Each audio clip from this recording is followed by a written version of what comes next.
In the world of crime and power, one name stands above the rest: Pablo Escobar, a man who controlled the flow of cocaine into the United States, worth billions of dollars. But at what cost? This is the story of a man who built an empire of blood, drugs, and fear. A king of the underworld who ruled with both terrifying cruelty and generosity. Welcome to the dark empire of Pablo Escobar, where joy and pain collide.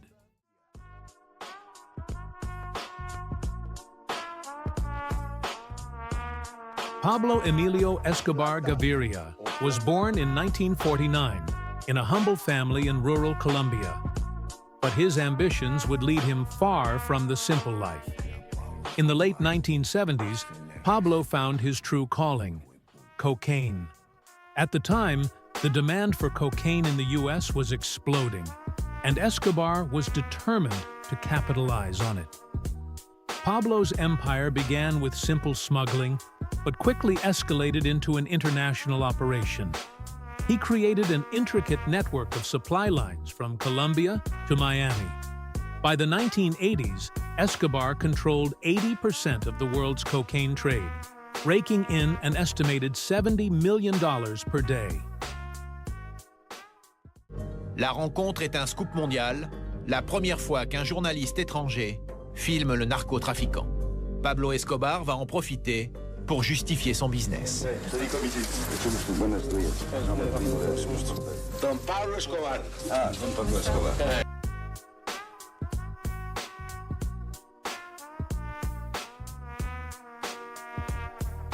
But Pablo Escobar wasn't just a drug trafficker. He was a king living in two worlds. One side of his life was filled with unimaginable luxury. His estate, Hacienda Nápoles, was a paradise, complete with a private zoo, airplanes, and extravagant parties. The other side? A nightmare. Escobar's rise brought violence and fear to Colombia. He launched an all-out war against the government, politicians, and rivals, using assassinations and bombings to protect his empire. In his pursuit of power, he murdered thousands. Judges, journalists, even presidential candidates became casualties of his brutal reign.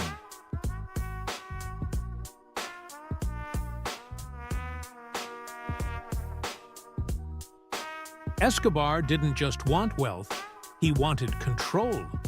And for that, he used terror as his weapon of choice. When the Colombian government cooperated with the U.S. to extradite drug lords, Escobar unleashed a campaign of terror.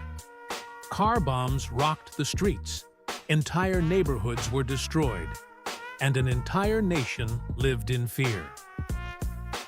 In 1989, Escobar ordered the bombing of Avianca Flight 203, killing 110 innocent people.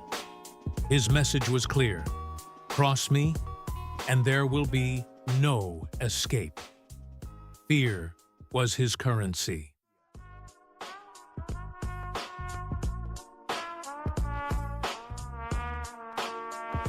Despite his violence, Escobar wasn't seen as just a villain. To many in Medellin, he was a hero. He built homes for the poor, funded football teams, and offered a helping hand to those in need. People saw him as a Robin Hood figure, and this loyalty would become one of his greatest assets in evading capture. His charity bought him time, but even the most feared man in Colombia couldn't escape forever.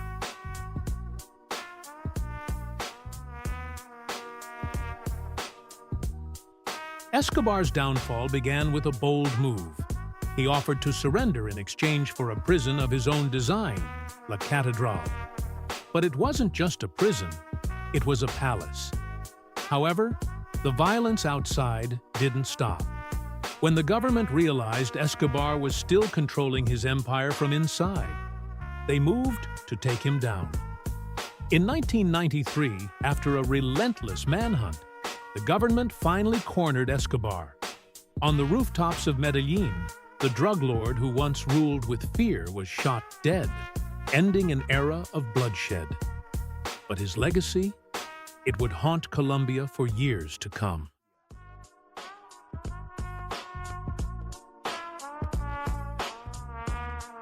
Pablo Escobar is gone, but his story still echoes in the streets of Colombia.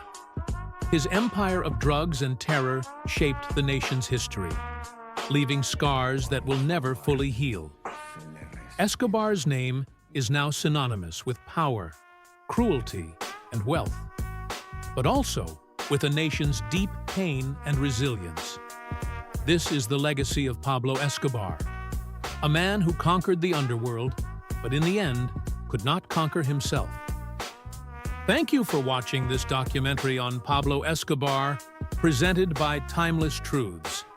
Don't forget to like, subscribe, and hit the notification bell for more deep dives into history's most notorious figures.